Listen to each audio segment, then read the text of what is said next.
पंचांग 7 सितंबर 2025 रविवार। आज का दिन है रविवार 7 सितंबर 2025। आज भाद्रपद माह की पूर्णिमा तिथि है, जिसे भाद्रपद शुक्ल पूर्णिमा भी कहा जाता है, जो रात 11:38 तक रहेगी। आज से ही हमारे पूर्वजों को समर्पित पितृपक्ष का आरंभ हो रहा है। आज का दिन इसलिए भी विशेष है क्योंकि आज ही साल का अंतिम चंद्र ग्रहण भी लगेगा, जिसका प्रभाव सभी राशि और जातकों पर पड़ेगा। आज के पंचांग के मुख्य बिंदु: तिथि भाद्रपद शुक्ल पूर्णिमा, नक्षत्र शतभिषा नक्षत्र, जो रात 9:41 तक रहेगा। योग सुकर्मा योग, जो सुबह 9:23 तक रहेगा। करण विष्टिकरण, जो दोपहर 12:40 तक रहेगा। सूर्य राशि सिंह, चंद्र राशि कुंभ। सूर्योदय सुबह सुबह के 5:40। सूर्यास्त शाम शाम के 6:10। राहु काल शाम शाम के 5:01 से शाम के 6:36। इस दिन का विशेष धार्मिक महत्व: आज का दिन दो महत्वपूर्ण आध्यात्मिक घटनाओं के कारण विशेष है: पितृपक्ष का आरंभ और चंद्र ग्रहण। 1. पितृपक्ष और श्राद्ध का महत्व। आज से 16 दिन तक चलने वाला पितृपक्ष आरंभ हो रहा है, जो हमारे पूर्वजों के प्रति सम्मान और कृतज्ञता व्यक्त करने का समय है।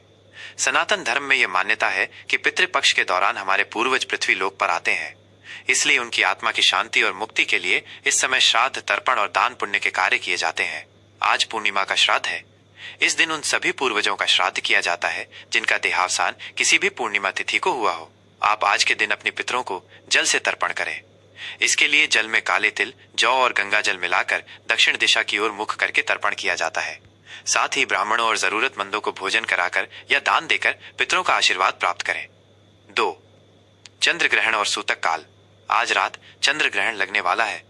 ज्योतिषीय और धार्मिक मान्यताओं के अनुसार ग्रहण के समय प्रकृति में नकारात्मक ऊर्जा का प्रवाह बढ़ जाता है, इसलिए कुछ विशेष नियमों का पालन करना अनिवार्य है। सूतक काल ग्रहण का सूतक दोपहर 12:58 से शुरू हो जाएगा। सूतक काल में भोजन करना, पकाना और देवी देवताओं की मूर्तियों को स्पर्श करना वर्जित होता है। ग्रहण के दौरान इस समय भगवान के नाम का जाप करना सबसे उत्तम होता है। आप गायत्री मंत्र, महामृत्युंजय मंत्र या अपने इष्टदेव के मंत्र का जाप कर सकते हैं। यह नकारात्मक ऊर्जा से आपकी रक्षा करता है। ग्रहण के बाद ग्रहण समाप्त होने पर रात 01:26 के बाद स्नान करना, पहने हुए वस्त्र बदलना और पूरे घर में गंगा जल छिड़ककर शुद्धिकरण करना आवश्यक है। इसके बाद ही कोई धार्मिक कार्य या भोजन ग्रहण करें। ग्रहण के दुष्प्रभाव से बचने के लिए अन्न, वस्त्र या धन का दान अवश्य करें। आज का दिन हमारे पूर्वजों को याद करने और अपनी आध्यात्मिक शुद्धि करने का एक सुनहरा अवसर है। इस दिन का लाभ उठाएं और अपने जीवन में सुख शांति पाएं। कुंभ राशि का राशिफल 7 सितंबर 2025 रविवार। नमस्कार। आज का दिन कुंभ राशि के जातकों के लिए एक बहुत ही महत्वपूर्ण और आत्म परिवर्तन का अनुभव लेकर आया है। आज भाद्रपद पूर्णिमा के साथ साथ एक चंद्र ग्रहण भी लग रहा है, जो सीधे आपकी राशि यानी आपके प्रथम भाव, लग्न, व्यक्तित्व और स्वयं के स्थान को प्रभावित करेगा। यह ग्रह गोचर आपके जीवन की दिशा में एक नया मोड़ ला सकता है। आज आपको अपने भीतर झांकने, आत्मचिंतन करने और अपनी पहचान से जुड़े मामलों को समझने की आवश्यकता होगी। करियर और व्यवसाय। आज आपके करियर में कुछ अप्रत्याशित बदलाव आ सकते हैं, जिनका सीधा संबंध आपके स्वयं के विचारों और लक्ष्यों में बदलाव से होगा। प्रथम भाव में चंद्र ग्रहण के कारण आपके पेशेवर जीवन में एक नया अध्याय शुरू हो सकता है, लेकिन इसके साथ कुछ चुनौतियां भी आ सकती हैं। आपको सलाह दी जाती है कि आज कोई भी बड़ा व्यावसायिक निर्णय जल्दबाजी में न लें। अपनी कार्यशैली और पेशेवर पहचान पर विचार करें। यह समय आत्म मूल्यांकन करने के लिए बेहतर है, न कि क्रियान्वयन के लिए। आर्थिक स्थिति। आर्थिक मामलों में आज का दिन आपको सतर्क रहने की सलाह देता है। आपके व्यक्तित्व में होने वाले बदलावों का सीधा असर आपके वित्तीय फैसलों पर पड़ सकता है। आज आप भावनात्मक आवेग में आकर अनावश्यक खर्च कर सकते हैं, जिससे आपका बजट बिगड़ सकता है। आपको सलाह दी जाती है कि आज कोई भी बड़ा लेन देन न करें और जोखिम भरे निवेशों से दूर रहें। अपनी वित्तीय स्थिति को स्थिर रखने पर ध्यान केंद्रित करें और भविष्य के लिए एक मजबूत बचत योजना बनाने पर विचार करें। स्वास्थ्य। आज का चंद्र ग्रहण आपके मानसिक और शारीरिक स्वास्थ्य दोनों पर गहरा प्रभाव डाल सकता है। प्रथम भाव शरीर का होता है, इसलिए आपको अचानक शारीरिक या मानसिक बेचैनी महसूस हो सकती है। भावनात्मक तनाव और चिंता बढ़ सकती है। आज अपनी सेहत का विशेष ध्यान रखें और किसी भी छोटी मोटी परेशानी को नजरअंदाज न करें। योग, ध्यान और संतुलित आहार से अपने मन और शरीर को शांत रखें। आज कोई भी जोखिम भरा कार्य करने से बचें। अपनी दिनचर्या में स्थिरता बनाए रखें और पर्याप्त आराम करें। रिश्ते और संबंध। आज के दिन भावनात्मक रूप से बहुत उतार चढ़ाव रहने की संभावना है, जिसका सीधा असर आपके रिश्तों पर दिख सकता है। विवाहित जीवन। विवाहित जातकों के लिए आज का दिन रिश्तों में कुछ तनाव ला सकता है। ग्रहण आपके व्यक्तित्व और आपके जीवन साथी के बीच सीधा टकराव पैदा कर सकता है। आपके और आपके जीवन साथी के बीच किसी बात को लेकर गलतफहमी हो सकती है। आपको सलाह दी जाती है कि आप अपनी वाणी पर विशेष नियंत्रण रखें और धैर्य से काम लें।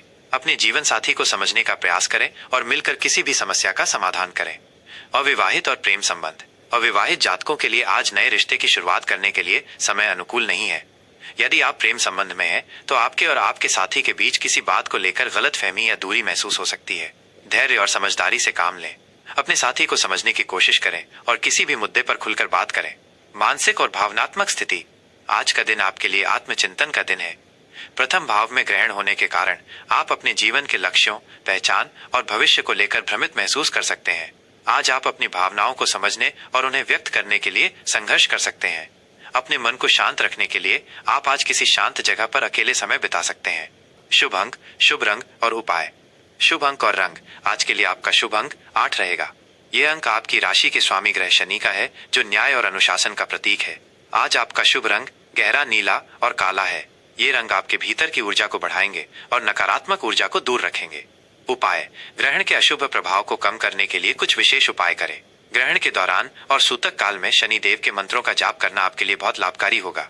आप ओम शन शनैश्चराय नमः या हनुमान चालीसा का जाप कर सकते हैं। ग्रहण समाप्त होने पर स्नान करें और गरीबों या जरूरतमंदों को काले तिल, सरसों का तेल या लोहे का दान करें। घर में गंगा जल छिड़क कर शुद्धिकरण करें। आज के दिन धैर्य और संयम से काम लेना ही आपकी सबसे बड़ी ताकत होगी। भगवान शनिदेव और हनुमान जी का स्मरण करना आपके लिए शुभ रहेगा। जय श्री राम।